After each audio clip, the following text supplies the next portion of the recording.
Usually when I cover silly glitches in arcade games, generally they're from titles from the 90s and onwards.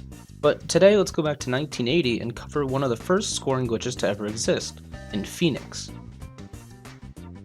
Phoenix is a single screen shmup made by Taito, where you pilot this wobbly dude left and right shooting birds.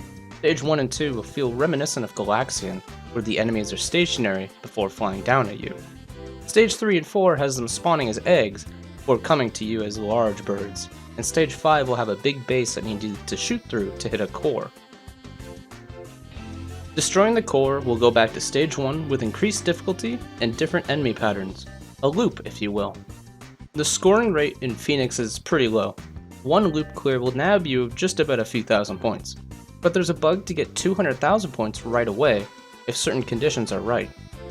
On stage 1 or 2 of each loop, when birds hit the bottom of the screen, they'll loop around and start flying diagonally.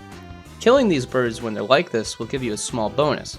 For the best odds of this upcoming bug, you want to do it on stage 2 of loop 2, where you have a higher fire rate compared to stage 1 and different enemy patterns. If you kill 3 of these diagonal birds in very quick succession, your score will get set to 204,000 points, which means if you were to do this bug, play for a while and then accidentally get it again, you'd actually lose score. But how does this happen? Well, thanks to a website from Don Hodge, which I think we should have a competition between this guy and Olafante to see who's smarter. We have an idea as to why this bug works.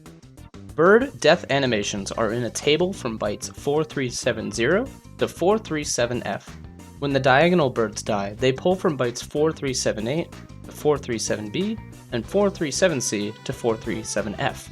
But when you end up killing 3 of these birds, the game pulls data in a 5th slot, 4380 to 4384.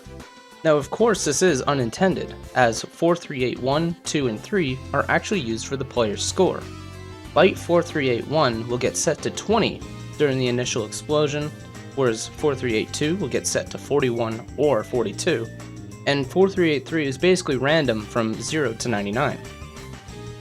So such a simple little bug makes your score skyrocket in the first minute or 2 of the game, saving you a lot of time if for some reason you want to try for 1,000,000 points in Phoenix. Yeah, good luck on that one.